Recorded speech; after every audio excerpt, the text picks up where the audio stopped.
It's late summer, 217 BC. As the fires across the Falanus Valley died down after months of Carthaginian raiding, the locals returned to their burned towns and cities, struggling to bring their lives back to normal. Having outwitted Fabius, Hannibal escaped the valley. And now there was real fear in the Roman Senate as the Carthaginian general marched north towards Rome itself.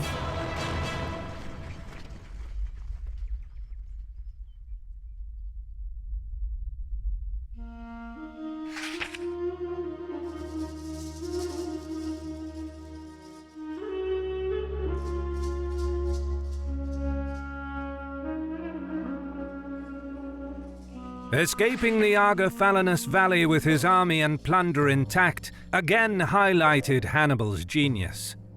And as the Carthaginian army now marched north along the Volturnus River, fears in Rome were reignited that the attack on the city was imminent. But despite the road to Rome being open for the second time, Hannibal marshaled his army back into the Apennine Mountains. His string of victories was not enough to secure alliances in Italy, and the Carthaginian general knew that without a firm foothold in the plains of Campania, he needed to establish winter quarters in a better strategic position. Heading back east to his old campaigning ground near the Adriatic coast was a prudent decision. Encumbered with plunder and herds of cattle, the Carthaginians moved slowly, cutting a swathe of destruction along their line of march, ravaging farms and property, collecting provisions and prisoners as they moved, unopposed by Fabius. While this unchallenged destruction of Roman lands and a prior escape from the Falanus Valley were the two latest embarrassing incidents that caused outrage against Fabius in the Senate, it was in fact his strategy that preserved the Roman army from potential destruction. Thanks to Fabius, the Republic stayed in the fight, which arguably kept their Italian allies from joining Hannibal. Yet, due to his cautious war plans, Fabius's popularity in Rome was crumbling, and his allies in the Senate found it impossible to rally political support around him. It also didn't help that, by now, news spread throughout Rome that Fabius's property and lands were spared during Carthaginian raiding of the Falanus Valley, which cast further doubts about him. The Roman general tried in vain to improve his reputation by selling parts of his property to ransom Roman prisoners from Hannibal, after hearing that the Senate would not fund their release. But despite the unabating criticism against him and demands for a more aggressive stance, he kept to the Fabian strategy, refusing to be drawn into a battle not of his choosing, and continued to shadow Hannibal. His scorched earth policy had a very limited effect, as many citizens refused to burn their towns and crops, but it did manage to hamper the movement of the Carthaginian army, which did not have a secure supply chain and had to live off the land. Meanwhile, Hannibal reached a place he deemed suitable for his winter quarters, the town of Geronium.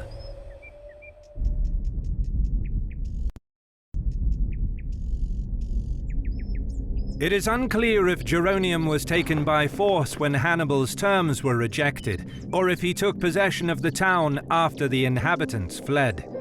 Either way, Hannibal encamped just outside the town and had his troops repair the collapsed wall, as well as surround the town with a trench and a palisade, turning Geronium into a fortified granary for the Carthaginian army, where provisions and livestock were stored.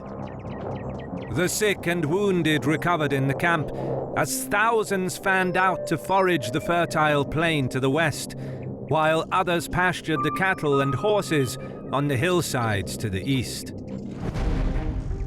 With enough provisions to last until spring, in a strong defensive position, with several roads offering multiple mountain crossings into Apulia, Geronium was the perfect place to winter with an army. Meanwhile, in the foothills across the valley, the Romans arrived some 3 days later and began encamping. But the dissatisfaction in the Senate finally boiled over, forcing Fabius to depart for Rome. Officially, he journeyed to the capital to observe religious duties. However, the more likely reason for his absence from the front line was to confront his critics and explain his actions, in an effort to salvage any support he could for his campaign.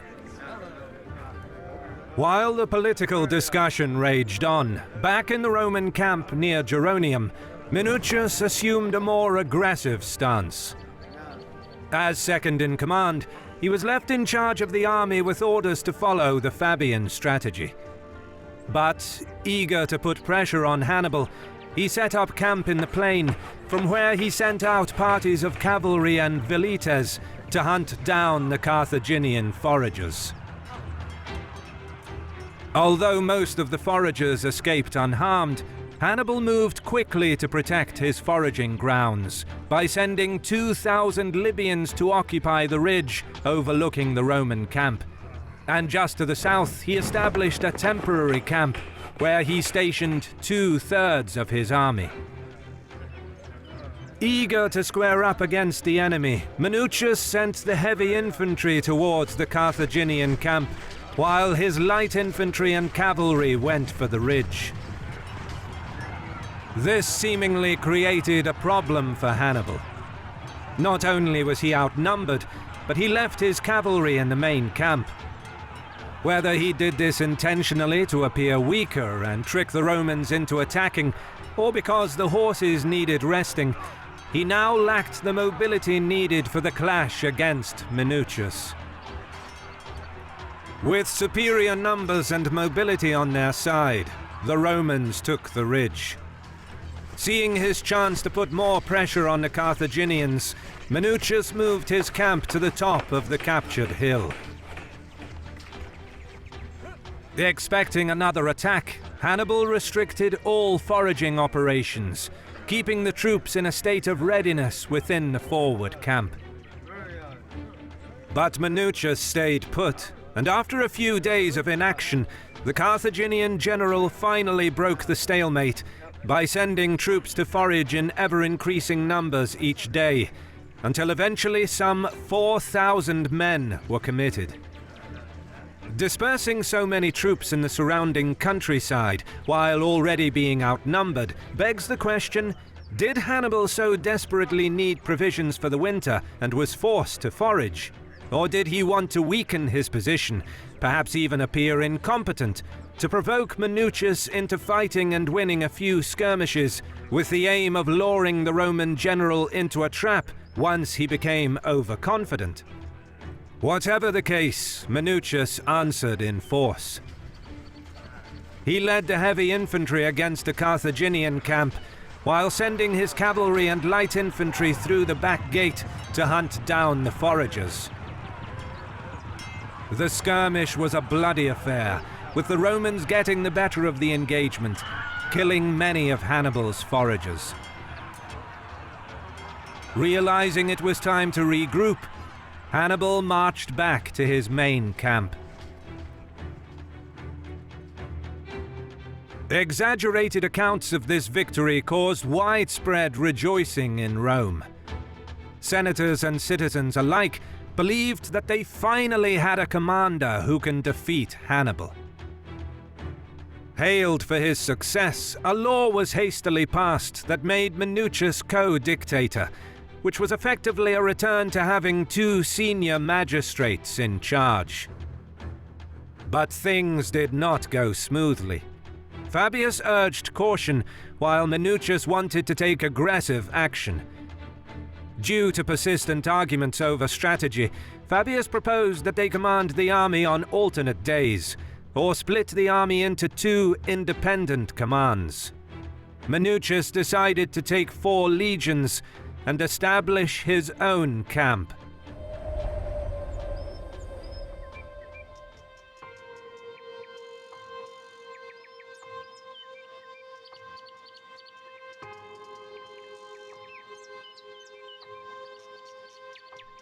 Just as the sun rose over the plain beneath Geronium, the guards woke up Minucius. Hannibal was just outside the camp. For the second time, Hannibal positioned himself on the ridge, from where he could observe all activities in the Roman camp. Minucius was not about to allow him to control the engagement. The Romans advanced confidently, having previously driven Hannibal back from the same ridge and forced him to retreat to his main camp. Minucius was now determined to finish the job.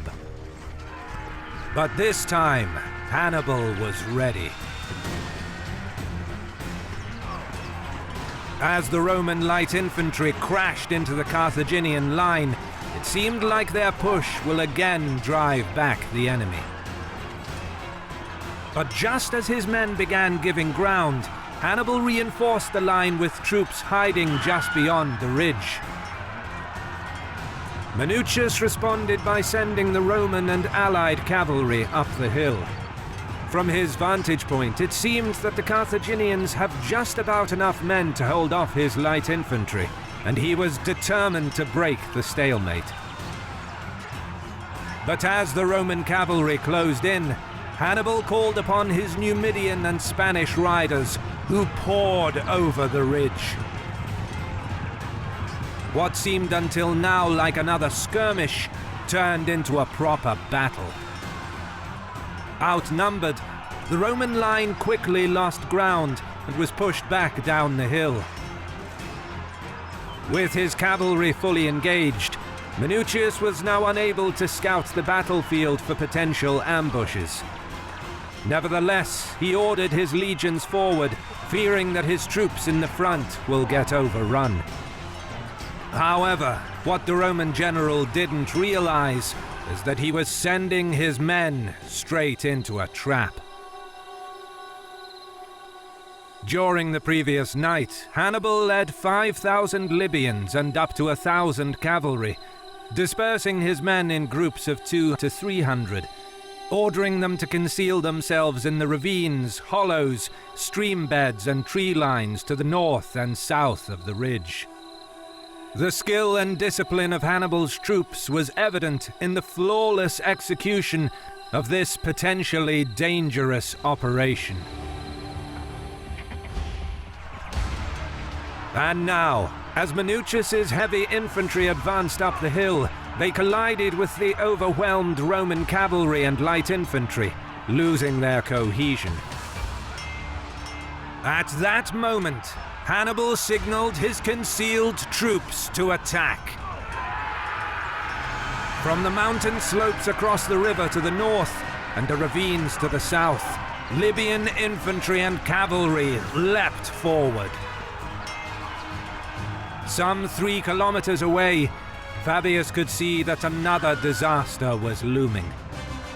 Left with no choice but to help the embattled troops, he ordered his men forward. Back in the valley, thousands of Roman troops were being mauled in yet another perfectly executed ambush. The sequence and timing of events over the past 24 hours, all planned and orchestrated by Hannibal, so as to lure Minucius into sending his cavalry early on in the battle, thereby depriving him of the ability to scout the vast battlefield, which prevented him from discovering the hidden Carthaginian troops, ultimately resulting in his entire army being ambushed. By now, many Romans gave up and fled, fearing another full encirclement. Seeing Fabius marching down towards the valley, Hannibal reportedly said, "That cloud on the mountains has broken into a storm at last." Finishing off those who weren't able to escape, Hannibal ordered his troops not to pursue, turning his army back towards the main camp. He did not want a battle of attrition against a numerically superior enemy, half of which were rested troops, while his own troops grew tired after hours of fighting. Having defeated the Romans yet again, Hannibal began settling in for the winter at Geronium. Meanwhile, the humiliated Minucius returned supreme command to Fabius, hailing him as his father as a show of respect. Fabius, for his part, reinstated Minucius as his second in command, treating him with utmost consideration. As the year drew to a close, the Roman army stayed at a respectful distance from the Carthaginians, though sporadic skirmishes between scouting parties and foragers continued throughout the winter. Meanwhile, in Spain, the Roman strategy of putting more pressure on Carthage continued, as the Scipio brothers pushed south of the Ebro for the first time, successfully persuading a handful of Iberian tribes to join the Roman cause. This caused grave concern for the Carthaginian authorities, who sought to restore their popularity with the tribes by organizing the return of the hostage children belonging to the tribal nobility, until now held at Saguntum to keep the Iberians loyal. The Punic commander of the city entrusted an influential Iberian noble, Abelox, with returning the hostage children to their parents. However, in a stroke of luck for the Romans, Abelox instead brought the children to them as gifts and was handsomely rewarded. The Scipio brothers subsequently took it upon themselves to return the children to several tribal leaders, taking credit for their rescue. This resulted in massive support for the Roman cause from the Iberian tribes between Saguntum and the Ebro. Back in Italy, Fabius's 6-month term expired, and the Senate did not renew his dictatorial powers, giving temporary command to consuls Servius Geminus and Marcus Attilis Regulus until the following elections resumed in just a few months' time. And now, as the year 216 BC rolled around, a Roman army of unprecedented size was being raised, as the Senate prepared to mount a major effort to engage and destroy Hannibal once and for all.